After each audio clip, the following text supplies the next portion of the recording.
Assalamualaikum warahmatullahi wabarakatuh. Waalaikumsalam Saudara, warahmatullahi wabarakatuh. pada saat ini saya akan berbincang-bincang dengan Bapak Haji Yusuf. Beliau adalah jamaah Masjid Al Hasan, juga sebagai seorang pengusaha kulit di Kabupaten Garut. Dan memang beliau adalah asli dari Garut. Saya ingin nanya-nanya mengenai bagaimana caranya untuk bisa memulai untuk berbisnis. Oke, saya tanyakan ke Pak Haji.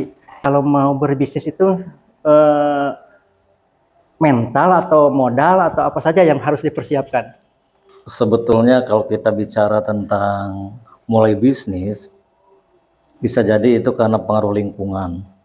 Kalau saya sendiri, ya memang lingkungan saya itu hampir 90% pengusaha. Pengusaha dalam bidang industri penyemakan kulit.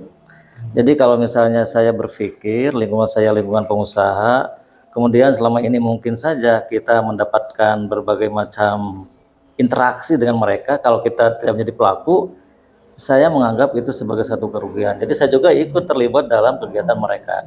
Cuma mungkin yang harus kita pikirkan bagaimana caranya supaya kita ketika menjadi pengusaha itu memang harus bisa memberikan warna tersendiri.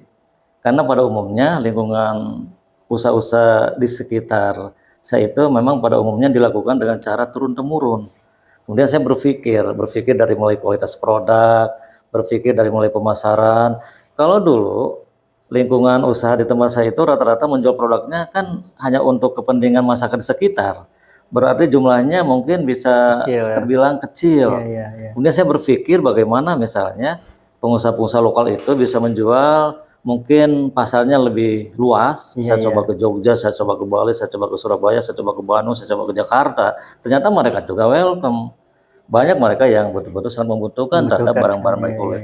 Dan saya berpikir lagi, saya pengusaha lokal harus bisa ekspor. Saya pernah menjajaki ekspor, coba ke Vietnam, saya coba ke Cina, saya coba ke Amerika, dan alhamdulillah mereka juga sangat menyambut. Jadi itu sebetulnya motivasi yang harus kita kembangkan ketika bisnis itu memang harus memiliki keunikan. Dari sisi mana supaya usaha kita itu bisa unik sehingga usaha kita bisa berkembang karena memang konsumen sangat menyukai. Konsumen itu menyukai barang-barang yang unik, barang-barang yang beda. Jadi prinsipnya itu kualitas tinggi, kalau bisa harga jangan sampai seperti pertumbuhan kualitas tinggi juga. Itu saya pikir strategi yang kurang bagus. Jadi kita juga mungkin harus mengguru kepada Cina bagaimana dia bisa mendesain produk dengan kualitas yang sangat superior, tetapi harga justru inferior, sangat murah. Nah itu saya pikir salah satu strategi yang bisa menarik konsumen sebanyak mungkin karena harga itu sangat sensitif. Begitu. Jadi jangan punya asumsi setiap kualitas yang baik itu pasti harganya harus mahal. Salah. Kita harus berpikir bagaimana kualitas yang baik itu justru harganya lebih murah.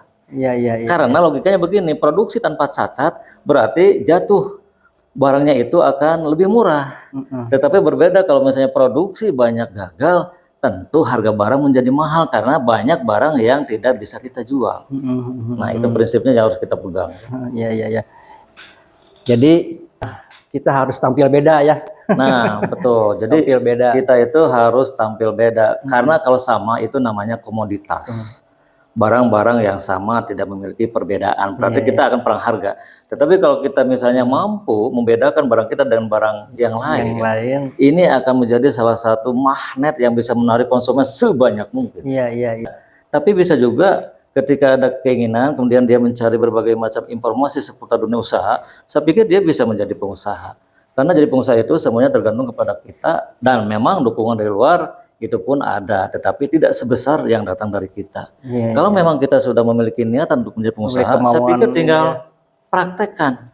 Karena yang namanya menjadi pengusaha itu bisa kita lakukan ketika kita sudah mempraktekkan. Dalam praktek itu kita akan banyak belajar.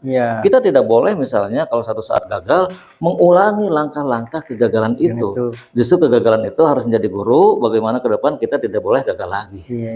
Kita punya hati untuk berusaha, kita praktekkan berhasil atau tidak, atau laku atau tidak ya. Nah itu semuanya kan tergantung strategi kita. Jadi setiap kegagalan itu memang harus kita evaluasi. Jangan malah kegagalan itu membuat kita down. Kita menjadi demotivasi, jangan. Jadi kegagalan itu sebetulnya merupakan pelajaran berharga bagi kita sebagai pengusaha. Kita akan memetakan kenapa saya gagal. oh ternyata ada beberapa langkah yang kita lakukan memang tidak relevan lagi. Jadi kita harus selalu membaca informasi tentang dunia usaha secara update, tidak boleh ketinggalan. Iya, iya, iya, iya. Bukan hanya sekedar keinginan, tapi juga memang bagaimana misalnya ketika keinginan itu kita barengi dengan tindakan. Tindakan.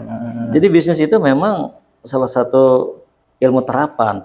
Berpikir secara bisnis, bertindak pun secara bisnis. Insya Allah saya pikir itu bisa berkembang ya. Jadi saya ingin menjadi pengusaha, tidak cukup dengan itu. Tapi harus apa? Kita misalnya ketika punya keinginan, kemudian kita praktekkan. Sekali lagi, pelajaran yang paling berharga itu ketika kita mempraktekkan menjadi seorang pengusaha. Iya, iya. Masalah kegagalan jangan sampai takut.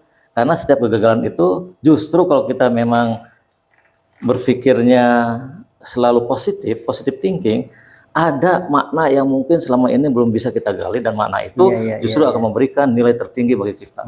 Jadi begitu ya. Jadi harus semangat gitu. Saudara, demikian obrolan santai bersama Pak Haji Yusuf. Mudah-mudahan bermanfaat. Tanpa adanya semangat, Anda akan sulit untuk bertahan. Jadi harus terus bersemangat. Oke? Semoga bermanfaat. Wassalamualaikum warahmatullahi wabarakatuh. Waalaikumsalam warahmatullahi wabarakatuh.